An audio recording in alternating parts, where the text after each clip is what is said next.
Okay, so I decided to check out ISS. This is the new film from Gabriella Cowperthwaite, written by Nick Shafir. It is produced by Mikey Liddell and Pete Shalamon. It's executive produced by Joseph and Jacob Jacob, Alison Seminza King, Merod Madeira, and Michael Glassman. Yeah, that's it. And Nicotine took care of the music. Nick Remy Matthews is on cinematography. Richard Metler and Colin Patton take care of the editing. Joseph Middleton was on casting. Production design is Jeff Wallace. Kevin Hardison is art direction. Kevin Pierce is set decoration. Robbie McKeffen is costume design. Hair, makeup, we've got Heather Richardson, Brian David Moss, Patricia McAlany Galassa, Lindsay Iris Desarano, and JC Davis. Our cast. Okay, so Dr. Kira Foster is played by Irina DeBoss. Gordon Captain. Is it? Yeah, Captain. I think it's Captain. Or was it Sergeant? Anyway, Gordon Barrett is played by Chris Messina. Christian Campbell is played by John Gallagher Jr. We then have got Nikolai Pulov, Gordon's counterpart, played by Costa Ronin. His brother, Alexei, played by Pelu Azbak. And then there's Veronica Vetrov, played by Masha Mashkova. So yeah, that's the cast, the gist of the film. Tensions flare in the near future aboard the International Space Station, right? That's ISS. As a conflict breaks out on Earth, reeling, the US and Russian astronauts receive orders from the ground, take control of the station by any means necessary. So that's the film, right? We start off and we've got Kira and Christian going into space, right? Going to board the ISS. You get the impression that Christian has been there before, but this is Kira's first time. So we have the interaction between the Russians and the Americans, and everything is cool. They get on. We got the two Russian brothers. Veronica is dating Gordon. Everything is gold. Until, right, they notice some weird flashes. Right? Notice some weird flashes when observing Earth from the station. And then suddenly they get communications, right? Gordon gets them, and so does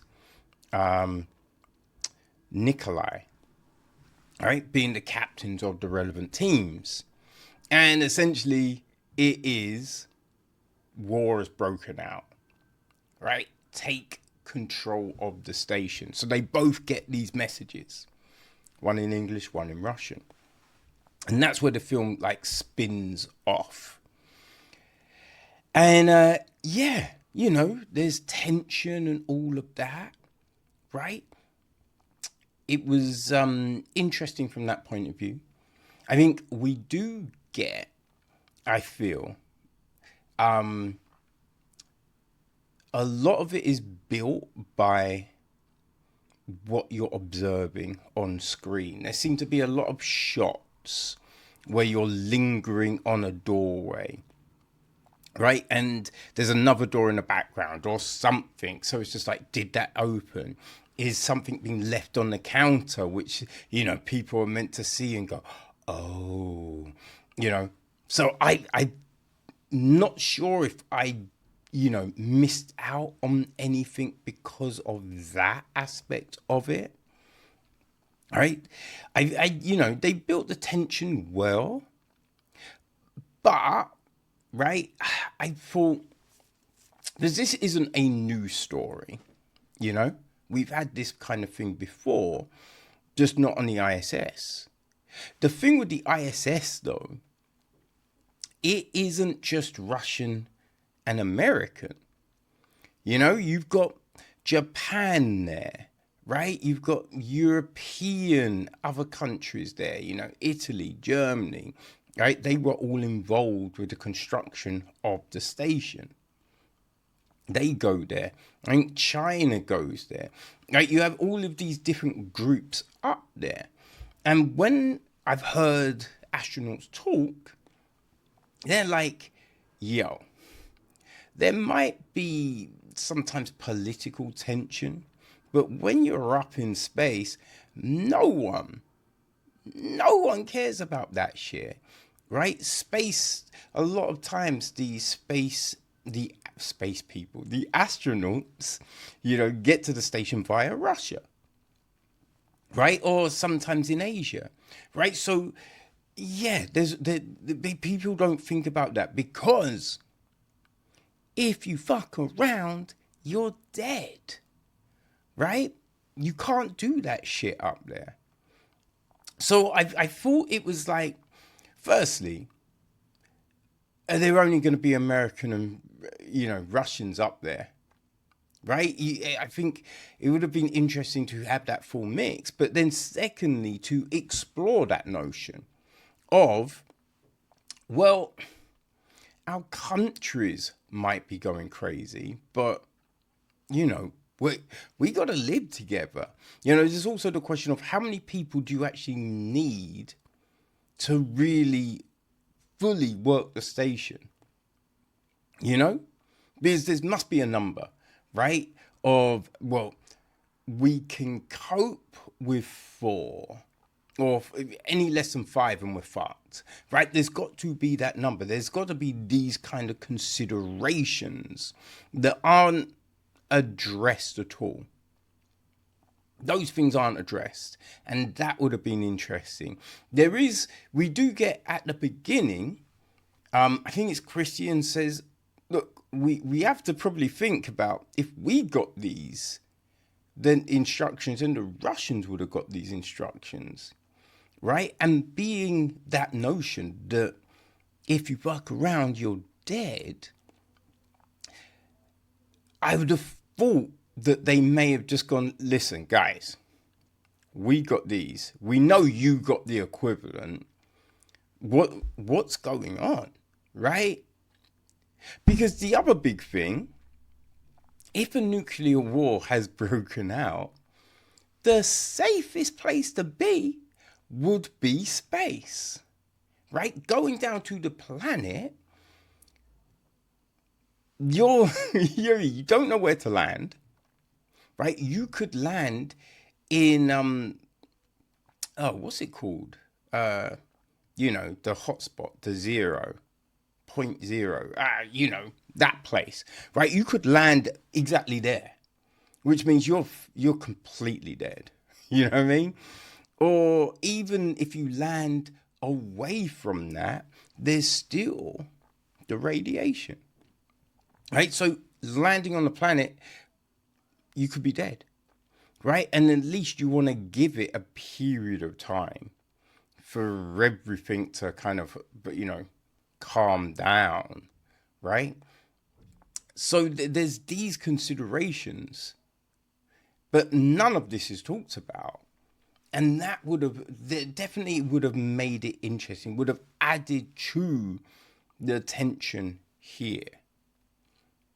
The fact that Kira doesn't really know Russian, I find interesting because, again, listening to astronauts, they said, like, back in the day, you know what I mean? People didn't necessarily know all the language and very, but now it's kind of a retrofit to have that language skills, you know what I mean? To be able to communicate, to know what's going on, right?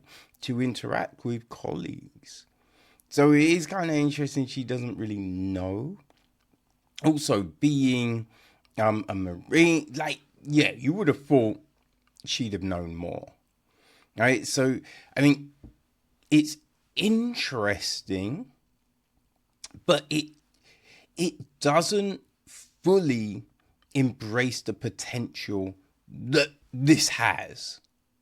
You know what I mean? When you think about what this film could have been, it doesn't quite do it. You know? There's a lot of scenes, like, or something goes down and what person's like, I didn't know what was happening. And you're just like, wait, how are you not asking the question? Because if someone tells you to do this thing, then wouldn't you go, okay, but then what happens? Right? What's next? So the whole, I didn't realize, so you're just like, really? Really? You know, there is a lot of that. You know, the wonderment of seeing the earth and things, I think that was captured pretty well. You know, I think fundamentally, it's handled well. But it's just kind of like, yes, okay. Right? Rather than, man, they really did something with this. Oh my God, that story. It asked so many questions. Oh man, they touched on so many things. That made complete. It didn't give you that. It didn't give you that. So if you're just looking for an okay story, in space, then this is it. But yeah, if you want something that's really exploring like the psychological aspect of like political borders, right? Duty, loyalty, life. I don't know if this does that. But the ISS is out, right? It's one of a film from last year. So it's out on all your favorite VODs. I watched it on Now TV in the UK, which means it's on Sky as well. But yeah, there's no D, it's just ISS.